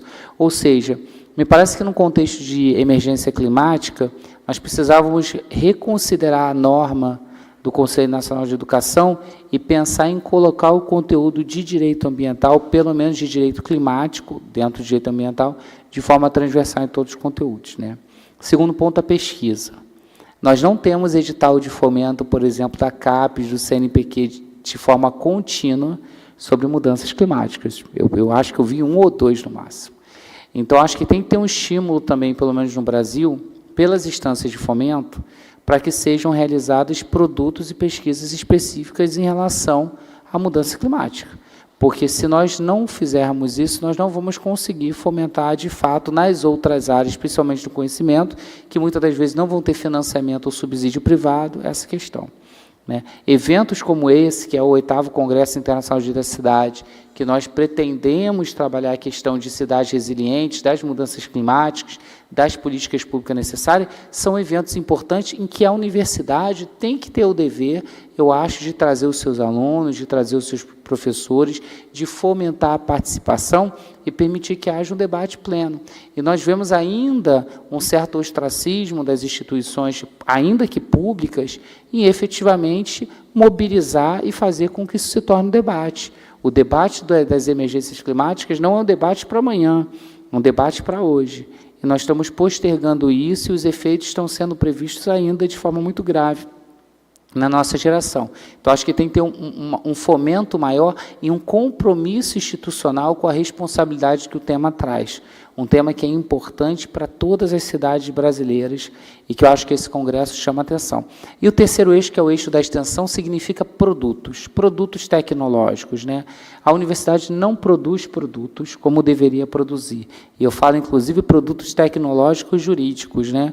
Nós olhamos a Política Nacional de Mudança Climática, nós olhamos as políticas municipais e não vemos contributo, muitas das vezes, da universidade, com seus representantes ali, determinando a modelagem regulatória, professor Busanello, determinando ali, dentro daquela regulação, quem são os responsáveis, quais são as finalidades, quais são os procedimentos, né? Ou seja, aperfeiçoando a gestão pública e trazendo o que nós temos de expertise melhor, que é trabalhar com arranjos jurídicos, que é entender as decisões da prática judicial, que é, de fato, ajudar na construção da dogmática. Então, acho que em campo de projeto de extensão, envolve por ações como o oferecimento desde cartilhas a cursos explicativos à comunidade, a processos educativos com articulação com a educação básica e fundamental, mas bem como também a projetos, pareceres e determinadas ações que eu acho que o direito pode contribuir e que nós precisamos fomentar mais. Temos que trazer produtos para a sociedade em relação ao tema, até porque nunca nós tivemos tanta necessidade, como o professor Benedito chamou a atenção, de mostrar que a universidade produz conhecimento e em que, em momentos em que a racionalidade parece perdida no meio de tantas fake news e processos de desinformação, que o processo do conhecimento é importante para a construção, efetivamente, de soluções baseadas em natureza com respostas efetivas. Passar a palavra ao colega aqui, depois ao professor. Bem, boa tarde. Meus parabéns, professor, aos dois professores, na verdade, pelas exposições. Eu me chamo Felipe, eu sou do programa de pós-graduação aqui da Universidade Federal do Rio Grande do Norte, a FRN, e meu questionamento, a minha provocação, diz mais respeito à explanação do professor Emerson, que foi muito bem trazida em relação à governança. Eu peço licença para avocar um pouco desse tema aqui para a região Nordeste, uma região com a qual eu tenho mais contato e na qual a minha pesquisa ela é mais presente em relação à governança, porque a discussão sobre governança ambiental, tanto na literatura quanto no campo prático aqui no Nordeste, e aqui eu cito 2 exemplos ao longo da minha provocação, ela é um tanto quanto controversa. Quando se fala, por exemplo, em uma governança efetiva por municípios, dentro da lógica da proteção ambiental, muito se vê, pelo menos aqui, inclusive é objeto de estudo pela própria universidade, que há uma tensão muito nítida entre os entes federativos. O que aconteceu, por exemplo, em Ponta Negra, que inclusive eu acho que seria uma excelente oportunidade de espaço de discussão dentro deste fórum, dentro deste congresso, que aconteceu há poucos anos, foi uma vergonha assim, para a cidade. Houve um ponto de tensionamento muito grande entre o governo do Estado do Rio Grande do Norte, por meio do IDEMA, que é o instituto responsável pela proteção ambiental aqui, e o município de Natal. Houve essa tensão do ponto de vista político, entre o ponto de vista político e o ponto de vista técnico, em relação a realizar ou não a engorda, o aterramento da orla da Praia de Ponta Negra. E, diante desse papel, dessa provocação em relação a esse tema, houve uma sobreposição de um campo a outro, no campo político ao campo técnico. Não respeitaram o papel da universidade, que mostrou todos os desafios envolvendo a engorda, os impactos envolvendo a engorda, se não fosse respeitados ali os critérios de drenagem, a proteção ali às comunidades que estavam ali no entorno, ou mesmo que tinham daquele lugar ali, extraíam daquele lugar o seu sustento, e até mesmo a perda da biodiversidade que estava em xeque ali foi algo bem traumático e até hoje é significativo. Tanto é que quando chove naquela região ali de Ponta Negra, a formação de diversas lagoas, verdadeiras lagoas ali, que os políticos aqui de Natal chamam de espelhos d'água, uma forma meio que simbólica. E todo mundo sabe, afinal, por que aquilo foi feito e também qual foi a lógica eleitoreira por trás daquilo ali. Mas um outro exemplo que eu trago também aqui, e até um objeto de discussão entre o PPGD aqui da UFRN e um outro departamento, que é o Departamento de Engenharia de Produção, aqui da universidade também, que é o do desastre socioambiental, já que a gente está falando um pouco dentro da temática aqui, envolvendo a Salgema lá em Maceió. Eu tive a oportunidade de ir lá e aí eu avoco esse tema aqui para o Nordeste, que é algo mais presente aqui para nós, em que eu fui lá para Maceió fazer uma pesquisa de campo e vi toda a estrutura montada pela Braskem na região ao entorno da Lagoa de Mundaú. Os moradores daquela região foram totalmente, não houve sirene, não houve SMS, não houve nada. Foi do dia para a noite que aconteceu aquilo e as pessoas puderam tiveram que deixar suas casas e, do nada, se abrigar em diversos refúgios, assim, né? Deixaram tudo para trás. E aqui a grande questão que eu trago é como trazer uma governança ou no pós-mineração, né, dentro da lógica da Saugema. Existe algum fundo para se utilizar, por exemplo, para se resguardar o dinheiro advindo da CEFEM dos municípios, para estruturar políticas públicas de longo prazo no cenário pós-mineração ou mesmo dentro da contenção desses desastres ambientais? E quais são, na visão do senhor, os desafios principais envolvendo essas tensões políticas e técnicas, né, de órgãos que estão ali para embasar esse direcionamento em relação às obras públicas de grande impacto ambiental?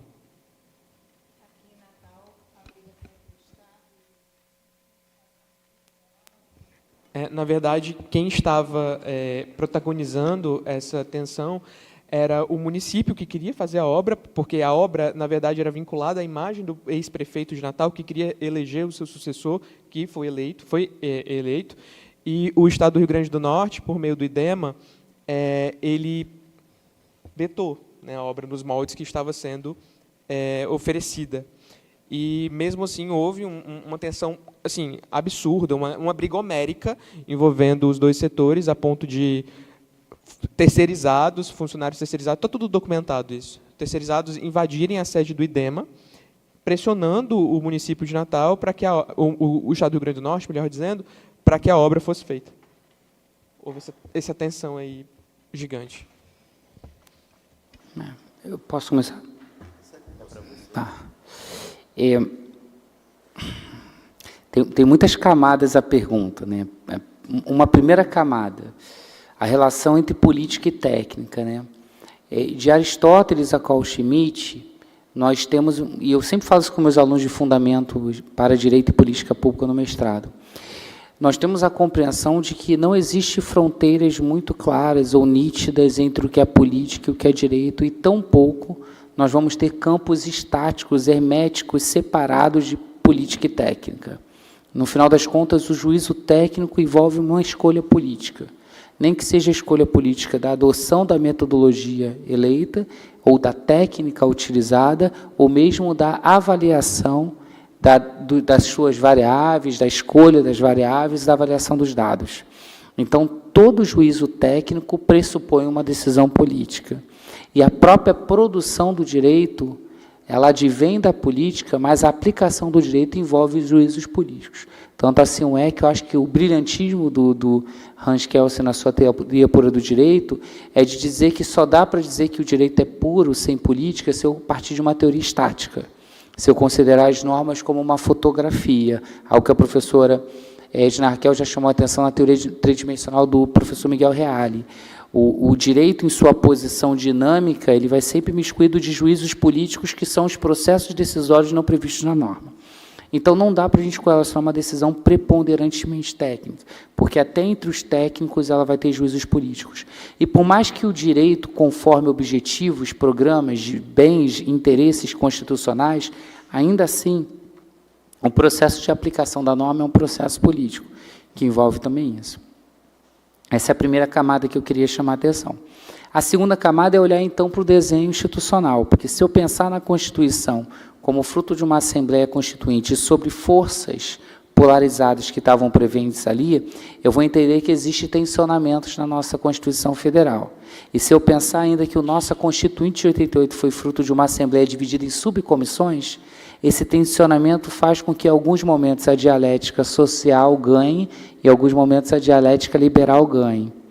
Então, quando eu olho o 225, eu vejo a força do movimento de esquerda, o movimento social ali na Constituição, mas quando eu olho, por exemplo, o caput do 170, o 176, o 177 da exploração, você vê a força liberal. Então, a nossa Constituição, ela traduz ideologias distintas.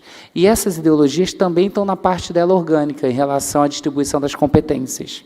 E aí nós tivemos um alinhamento das forças de forma muito majoritária na concentração do poder no governo federal, que inclusive faz parte da história constitucional brasileira e da história política, que de fato se comporta muito mais como Estado unitário do que como Estado federado.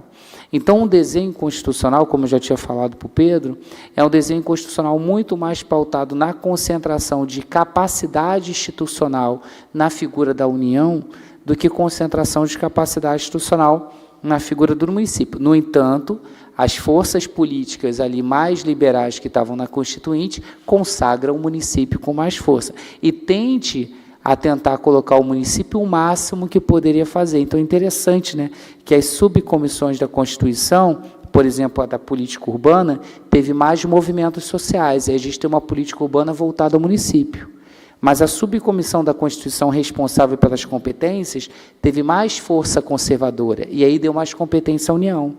Então, você abre uma Constituição que, no artigo 30, tem algumas competências para o município, no capítulo da ordem financeira e tributária não tem quase nada de tributação para o município, mas no capítulo da política urbana o município sai sob destaque. Movimentos pontuais específicos do tensionamento entre política na produção da norma. Então, esse é o segundo ponto, né? A segunda dificuldade que eu tenho. Eu tenho um desenho institucional que não corresponde à realidade das forças políticas e não espelha isso. Então, como construir uma governança interfederativa? É entender que nós vamos ter, por um lado, esse movimento normativo que reconhece o papel do município e que acabou trazendo expertise para o município em matéria urbanística, isso é inevitável. A quantidade de construções em relação ao direito urbanístico que foi feita pelos municípios é muito maior do que pelo Estado federado nos últimos anos, né? Então, você tem, por um lado, essa coisa, mas, por outro lado, você tem um desenho que a União tem cada vez uma concentração de poder, e os Estados também. Então, nesse tensionamento, por mais que o município, de fato, ele pretenda conformar melhor a cidade, vai haver sempre uma força maior do Estado ou da União, uma força econômica e uma força política. E trabalhar com uma governança interfederativa não é ignorar que eu vou ter confluências políticas no processo de governança, mas entender como cada um pode, dentro das suas capacidades institucionais, operacionalizar de forma melhor. Então, por exemplo, me parece que, no caso, foi o município que adotou a medida de até... A capacidade institucional que o Estado tinha, como eu falei, é de articular políticas públicas regionais. E, portanto, dele olhar a atuação do município e compreender que o município estava ultrapassando a competência que é dele, inclusive que é competência federal, com o processo de aterramento da área ou da orla.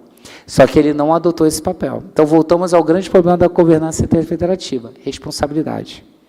Olha que interessante, o Estatuto da Metrópole fala para criar uma governança interfederativa, a Constituição fala em consórcio público, né, Busanello, no 241, como forma de atender o federalismo cooperativo, a Lei 11.107 de 2005 regula o consórcio público, o Estatuto da Metrópole regula a metrópole e nenhuma das normas impõe responsabilidade para o gestor público se ele não adotar medidas de governança. Só para você ter uma ideia, o Estatuto da Metrópole previa improbidade administrativa para o prefeito que não seguisse as regras previstas no Pacto Federativo Metropolitano. O que eles fizeram? Revogaram a norma e acabaram com a hipótese de improbidade em relação a isso. Então, tentando responder de forma objetiva o seu problema, trabalharemos com uma ideia de governança ambiental, de natureza emergencial climática interfederativa, multiníveis, onde cada um, dentro das suas competências, atuariam. Então, obviamente, o governo federal, competência nacional, e me parece muito mais orçamentária e indutora de comportamentos, o governo estadual, muito mais de soluções baseadas em natureza, de acordo com a realidade da região, e o município, com a parte da execução, muito mais do que com a parte da tomada de decisão. Mas como eu crio mecanismos para isso? A mudança da lei de improbidade administrativa, tem um artigo sobre isso, reduz a nossa possibilidade de impor a esse gestor público que não cumpre o que está previsto pelas Pacto Metropolitano as ações, porque agora o 9, 10 e 11 tem uma especificidade muito clara com a reforma da LIA, né, com a reforma da lei de improbidade administrativa. Então, eu teria que partir por um processo de sancionamento geral ou sancionamento político, que não funciona tanto. Mas é interessante pensar que a gente esquece da Lei de Ação Civil Pública de 85. É interessante pensar que a gente esquece da Lei de Ação Popular. Então, dentro de um modelo de governança interfederativa, onde cada sujeito não atua de forma adequada, eu evoco o professor André Ramos Tavares, que ele falava o seguinte: quando a Constituição cria o Ministério Público, a Advocacia Pública, a Defensoria Pública, ele cria um arco de justiça, ele cria um conjunto de instituições que vão auxiliar a administração da justiça por via do controle. Então, a minha pergunta que eu devolvo para você é: cadê o Ministério Público de Tutela Coletiva para, efetivamente, verificando que não houve, dentro desse pacto federativo de atuação, atuação adequada em relação a isso? O município ultrapassando a competência, o Estado não atuando de forma firme, muito menos o governo federal participando. Então, acho que uma boa solução seria nós aproveitarmos essas instituições que são alheias ao processo de governança, mas que têm que exercer o papel de coordenação delas, o controle. Muito obrigado, professor Emerson. Passo a palavra para o professor Busanello, nossa última intervenção. Tá. Alô? Então, eu vou mudar um pouquinho o foco das conversas nossas aqui. Eu vou falar sobre infraestrutura, economia e financiamento, que foi objeto da indagação anterior ao nosso colega aqui do Rio Grande do Norte. A COP está instalada hoje lá em Belém, e certamente o debate mais importante e menos consensual é o financiamento da transição energética e a transição climática. A pergunta é: quem vai pagar a conta? Esse é o problema. Então, os países, todo mundo concorda que tem que fazer assim, em outras palavras, todo mundo concorda que tem que botar o guiso na Cascavel, mas ninguém quer botar o guiso, porque vai ser picado. Esse é o problema.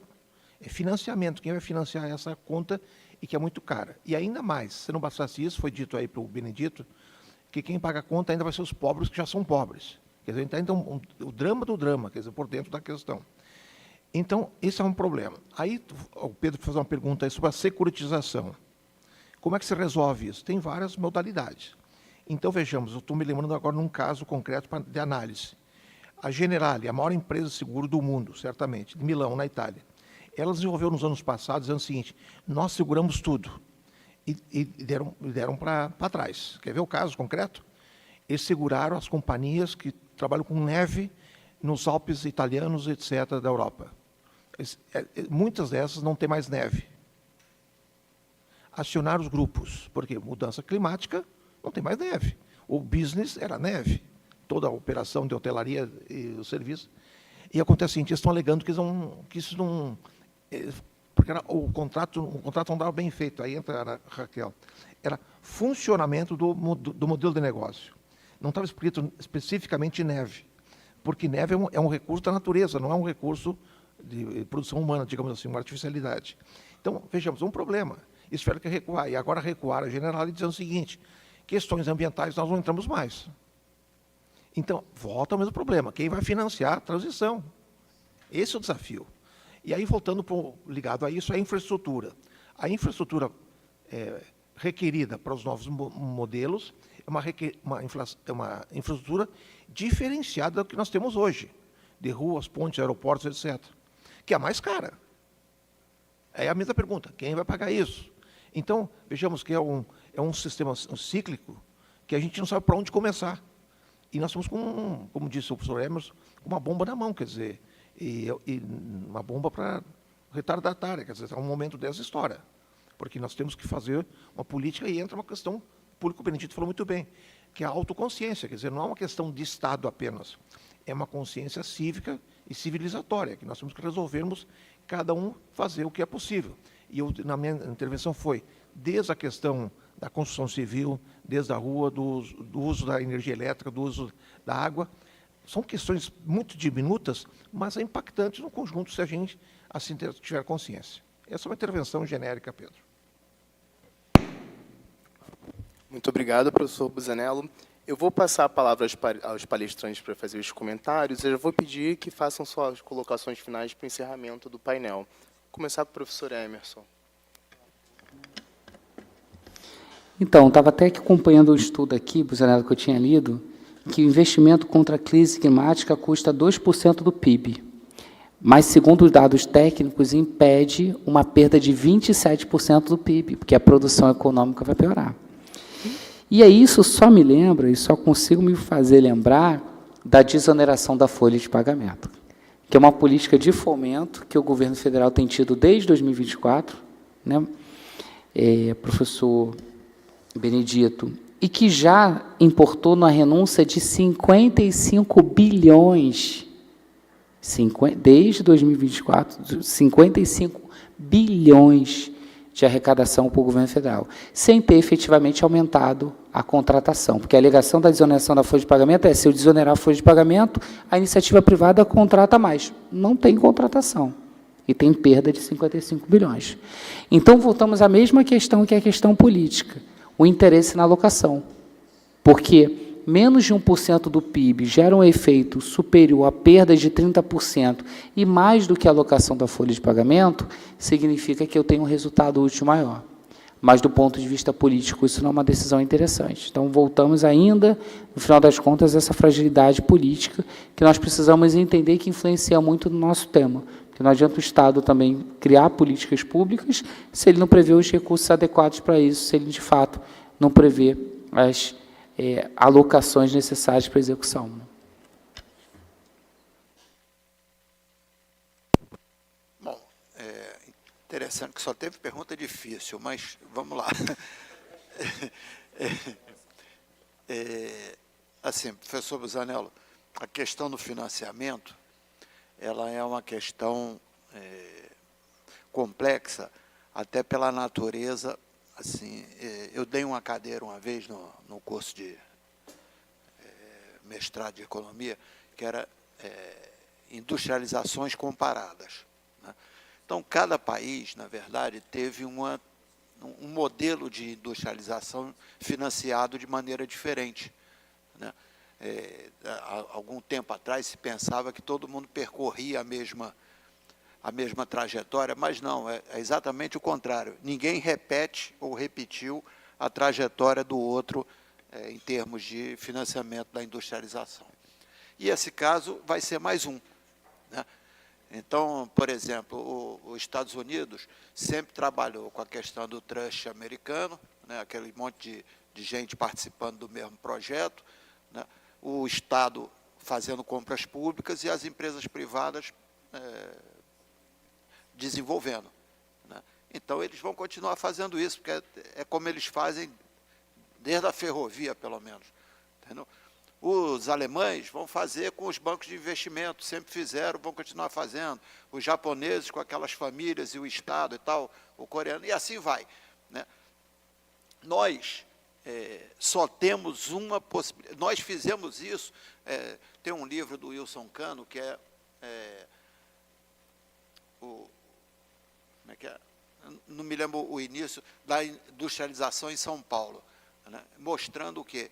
Que é o superávit do café que vai bancar a industrialização a partir de São Paulo, e é por isso que São Paulo sai na frente de todo mundo na indústria, né? Por causa do café, é o superávit do café que financia. Nesse caso, nós só temos uma chance para financiar a energia alternativa, só o dinheiro do petróleo. Ou nós criamos um mecanismo de transferir o dinheiro do petróleo para isso, ou nós não vamos fazer. Porque o Estado da austeridade não tem dinheiro, né? O setor privado brasileiro não vai fazer de jeito nenhum. Os bancos brasileiros não botam dinheiro em longo prazo, né? Então, sobrou quem? Né? Sobrou a Petrobras. Agora vai explorar a margem equatorial lá, né? Então, beleza, já que vai fazer isso, usa esse dinheiro para financiar a transição energética, entendeu? Aquelas Guianas, aquele povo ali está crescendo 38% ao ano, não sei o quê, é dinheiro para burro, entendeu? Já perdemos uma chance enorme com o pré-sal, né? Ficou todo mundo discutindo antes para onde que ia o dinheiro, e depois ninguém viu dinheiro nenhum, né? Então, assim, é a chance que a gente tem, né? E tem que financiar a alternativa energética, sim, não tem outra solução. É isso, assim, como é para finalizar, né, eu queria mais uma vez agradecer aí a todos, né, os presentes, os ouvintes que estão remotamente, enfim, ao Pedro, ao Emerson, enfim, a todos os organizadores aí, minha querida Edna Raquel, professor Busanello, Fábio, né, enfim, Alice, né? O que eu conheci hoje, aí o Gilberto, A moça ali que já vi que ajudou, a Carol já ajudou, foi lá resolver o problema aqui, a Michelle, enfim, todos vocês aí, se eu esqueci de alguém, naquela moça lá que eu não... Lara, muito obrigado aí por tudo também. E o pessoal aí da técnica também, muito obrigado. E é isso. Muito obrigado. Agradeço a participação de todos, nosso público presencial e você que está nos assistindo pela transmissão online. E nos encontramos amanhã no terceiro dia do Congresso Internacional de Direito da Cidade. Boa noite a todos.